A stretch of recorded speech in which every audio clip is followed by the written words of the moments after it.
किसान अपनी मांगों पर अड़े हुए हैं, बॉर्डर पर भी डटे हुए हैं, लेकिन इस बीच आज किसानों ने बैठक में जो नाराजगी जाहिर की उसकी खूब चर्चा है। आइए आपको दिखाते हैं विज्ञान भवन में जब सरकारी मेजबानी यानी खाना उन्हें कहा गया खाने को, उन्होंने इनकार कर दिया। अपने खाने का बंदोबस्त खुद किया और खुद से खाया।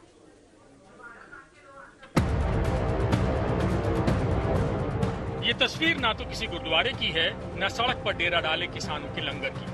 सामूहिक भोज का ये नजारा उसी हाई प्रोफाइल जगह का है जहां किसानों और केंद्र सरकार के बीच आंदोलन खत्म करने के लिए बातचीत हो रही है। दिल्ली के विज्ञान भवन में आज चौथे दौर की चर्चा के लिए किसान नेता और केंद्र सरकार के नुमाइंदे फिर से जमा हुए। बातचीत के दौर के बीच लंच का वक्त हो गया। सरकार की ओर से खाने पीने का पूरा इंतजाम था। मंत्रियों ने किसान नेताओं को भोजन का न्योता दिया, लेकिन किसानों की नाराजगी का आलम ये था कि वो सरकारी खाने को हाथ लगाने को भी तैयार नहीं थे। किसानों ने सरकारी भोजन को नकार दिया। दोपहर के खाने के लिए किसानों ने खुद का इंतजाम किया। खाने के लिए किसानों ने 1.5 घंटे इंतजार किया। सिंधु बॉर्डर से किसानों के लिए खाना आया। लंच में किसानों ने दही पराठा खाया। एम्बुलेंस है जो दोपहर को न सिर्फ खाना लेके आई थी बल्कि चाय भी लेके आई थी। क्या क्या नाश्ते में आपको क्या लेके आए थे, कहाँ से आए? ये लंगर से आया था जी नाश्ता और पराठा आया था जी। पराठा, लस्सी, पानी, ये सब, चार, दही सब वहीं से आया था जी। जी। लंच के बाद बातचीत का दौर फिर से शुरू हुआ। चर्चा लंबी चल रही थी। सवाल और जवाब का दौर खत्म होने का नाम ही नहीं ले रहा था।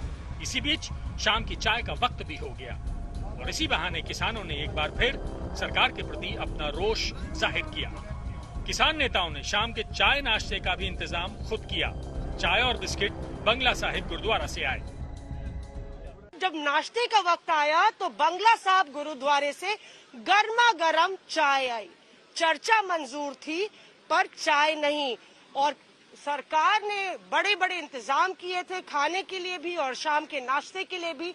मगर किसान नेताओं ने कहा जब हमारे किसान सड़क पर भूखे प्यासे आंदोलन कर रहे हैं तो हमें सरकार की खिदमत में कुछ भी मंजूर नहीं।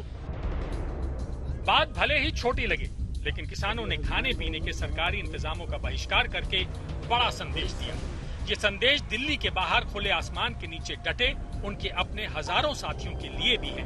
उनके नेता उनकी मुश्किलें लेकर सरकार के पास गए हैं, न कि सरकारी मेहमान नवाजी का लुत्फ उठाने।